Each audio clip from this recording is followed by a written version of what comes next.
Thank you. It was April 22nd, 2011. And I had made the decision earlier that week to leave my husband. We had gone through a week of discourse and difficulty. And so I had been staying with a friend. But on this day, Good Friday actually, I decided to go home to get this dress. A dress that was beautiful. It was brocade, pastel, pink, interlined with gold threading. And this dress was extremely important to me. It was important because I wanted to feel beautiful on the outside despite the ugliness that I was feeling on the inside.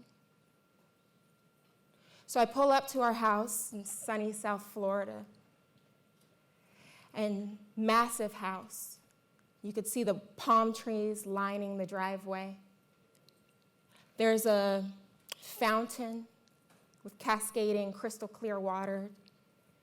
And I walk up, go inside, you can see the pool through the distance, through the doors, white marble floors, and I hang a right into my master bedroom, into my closet to go get this dress. I knew where this dress was. Nobody was home, so I go in to be quick, got a couple more things, because again, I didn't plan on coming back.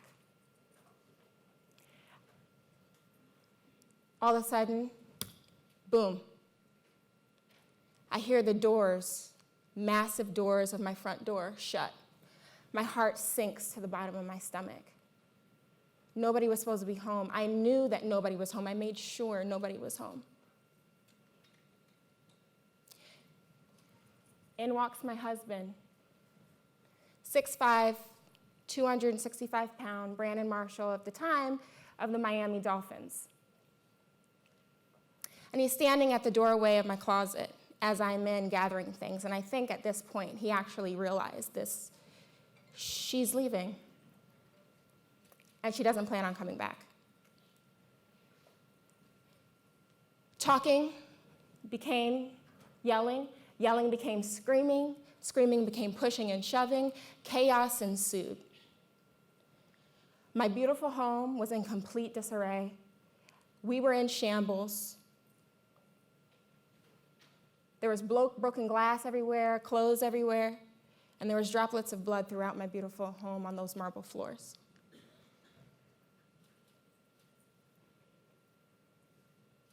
I couldn't even understand what had happened. Next thing I know, the police are at the front door. I had called the police. In that moment, my husband, he's scared, I'm scared. The police ask me, what happened? What happened? I think, what happened? What did happen? What happened? What just happened? I didn't know.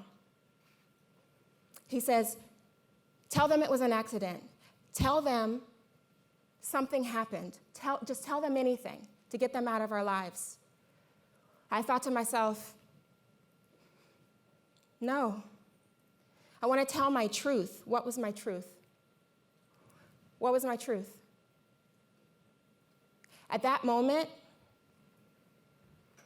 I realized that this moment in time would help somebody. And I turned to my husband and I said, it's okay. It's okay. This is going to help somebody someday. The police put me in the back of the car in handcuffs. My husband is standing on the porch to my right, and the beautiful cylindrical sphere to my left trickling water. I'm in the back of the police car, and I couldn't muster enough strength and energy to look at him in his eyes through that window. And the police pull off. I'm in the back car. As I'm driving down the street, the beautiful mansions, our neighbors, our peers, people he works with, teammates, and I think to myself, I am the only person going through this. There is nobody else in this world that is going through what I'm going through right now. I cannot be the only person going through this. Turns out I wasn't. I was part of the human equation, 1 in 4. 1 in 4 children start kindergarten obese. 1 in 4 women will have a miscarriage in their lifetime. 1 in 4 women report domestic violence. 1 in 4 people have a mental illness. That was Brandon. My love, Brandon Marshall, the love of my life. We met in Orlando, Florida in college. Although we weren't college sweethearts, I fell in love with him. I fell in love with that smile, that beautiful, gargantuous, ear-to-ear smile. I remember going home and telling my mom the day I met him, I met the most beautiful man I've ever seen in my life. But this smile is important to me, not because it's what I fell in love with. It's important because 3 months after my arrest, Brandon was admitted into McLean Hospital, one of the number 1 psychiatric facilities in the US. And he was diagnosed with borderline personality disorder. I knew what that was. I remember sitting in this small little rinky-dink hotel room, and he's sitting on the bed, and I'm sitting on the corner of the bed, and there's this dim yellow light. It was a dreary day. And he looks at me with this smile.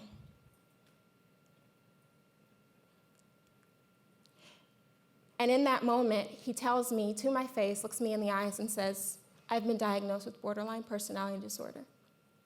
And I tell him, just know you're not your diagnosis. But in that moment, I realized why he was smiling. It was not because he was happy. No, it was because he had hope. It was because he finally had an answer to what he had been seeking. It was because he had resources to figure out how to get past it. He had a mission, he had purpose in that moment. In that moment, the man that I fell in love with, my Brandon, was back. 1 in 4 children will grow up illiterate in the US. 1 in 4 men have raped somebody in their lifetime. 1 in 4 men are victims of violence by an intimate partner. And 1 in 4 girls experience some sort of sexual abuse before the age of 18. That was me. Once again, sunny South Florida.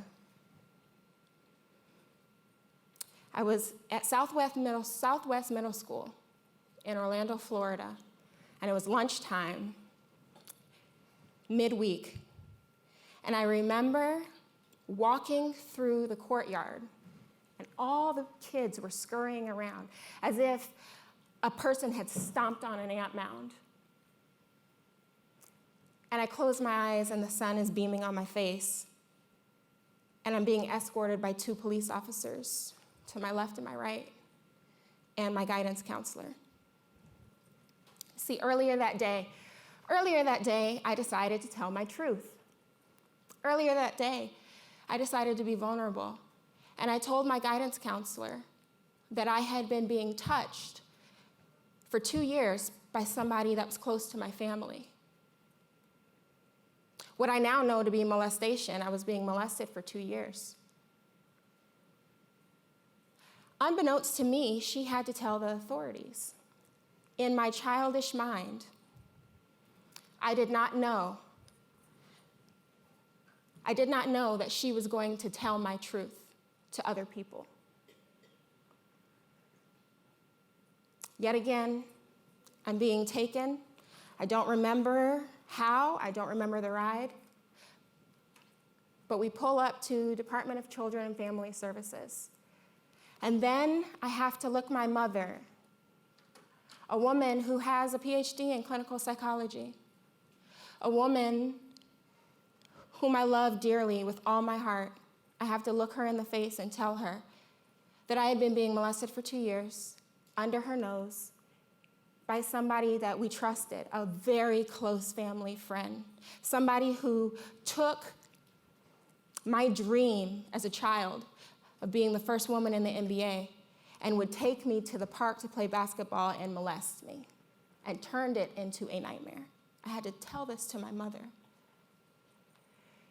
I could see the tears dripping down her face, nonstop, no pause. My rock, my hero, I had broken my rock, I had broken my hero. Not the woman who had endured her own 1 in 4 and been beaten within an inch of her life, but my story, my truth, my circumstances had broken my rock. 1 in 4 men have erectile dysfunction. Maybe that's why 1 in 4 couples sleep in separate beds. Or maybe it's because 1 in 4 men would have sex with a robot. So what does it mean to be 1 in 4? It means you're on a journey. It means you're on a journey from here to there. Everybody has a here. Everybody is trying to get from illness to wellness, from dysfunction to function, from suffering to living. The journey is not linear. It has its flows, its highs, its lows. But at the end of the day, each one of us in this room is on that same journey. So what does it actually mean, 1 in 4? It means you're a label. For my husband, it means he's BPD. It means he has borderline personality disorder. When people come up to me and ask, what is it like living with somebody who has borderline personality disorder? He has to wear his label. He has to be defined by his mental illness. But others aren't. Oops. So, show of hands of the people in this room, how many of you would put your label, your 1 in 4, on a business card, or your Facebook status, or your dating account? How many of you would put that on a business card and hand that to somebody? My guess is very, very few. But my husband is expected to do this over and over again every day. We expect this.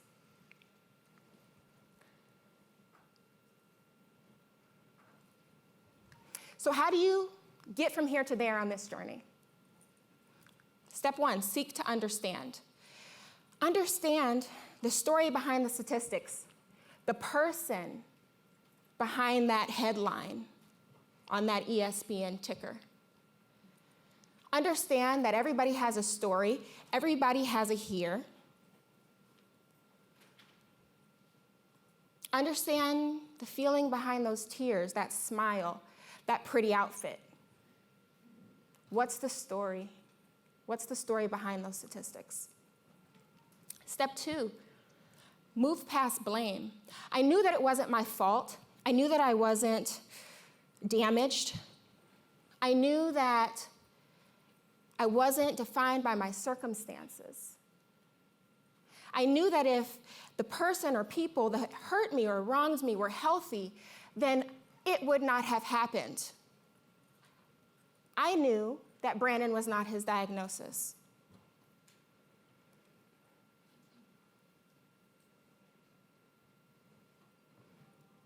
That is compassion. That's the antidote to stigma. Step 3, know you're here as well as you're there. Again, everybody has a here, and everybody's on a journey to get there. Whatever there is for them, whether it be heaven, finances, wealth, marriage, family, babies, success, legacy, wherever your there is, know who you want to be when you get there. Know what that looks like. But understand your starting point.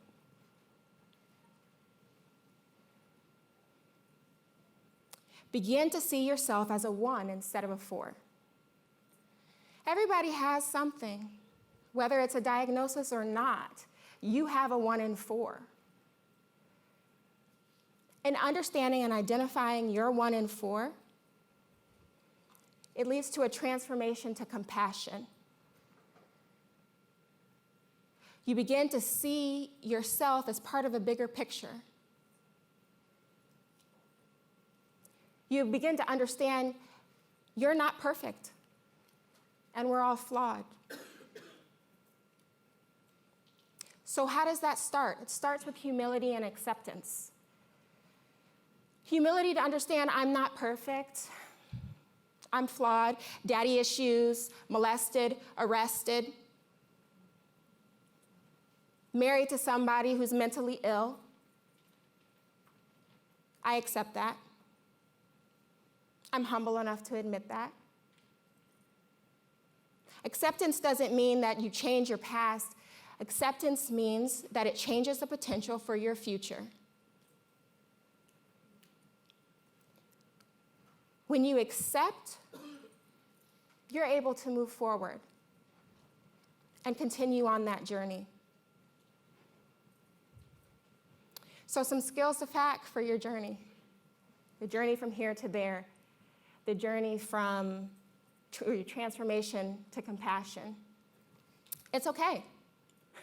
It's okay. Your thing happened, my thing happened, his thing happened. That happened. It happened. It's okay. Take a breath. Release that. I know I'm not perfect. You know I'm not perfect. And I know you're not perfect. There's no need to continue to pretend to be.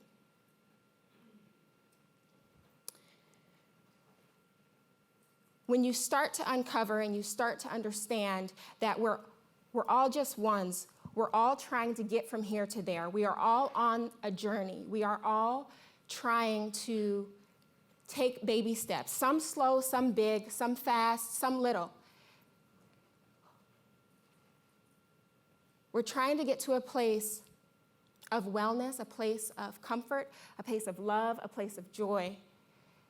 And when you start to understand that we're all just ones, you change the pronouns that you use.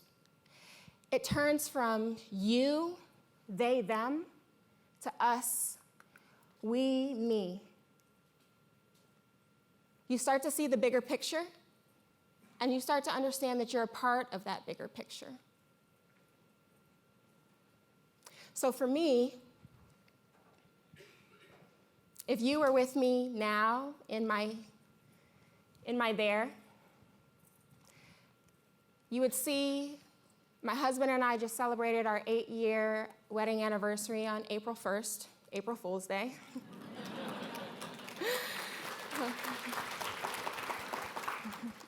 Easter Sunday this year.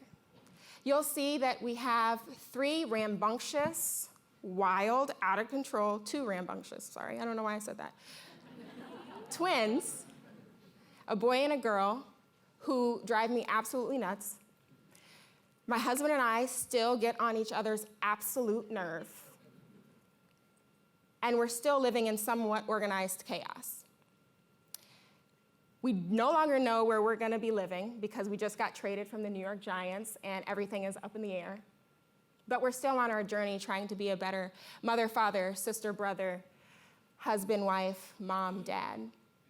We're still on our journey from here to there.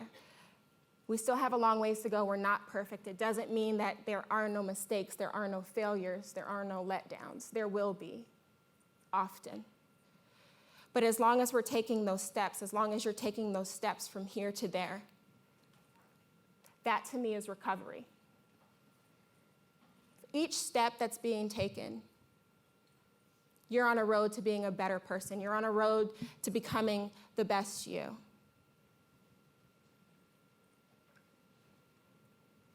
So to me, 1 in 4 is exceptional. 1 in 4 people are courageous. 1 in 4 people will own it. 1 in 4 people will push past it. 1 in 4 people will label it. 1 in 4 people will choose to ignore it. I think 1 in 4 is beautiful. I think 1 in 4 is you, and I think 1 in 4 is me. Thank you.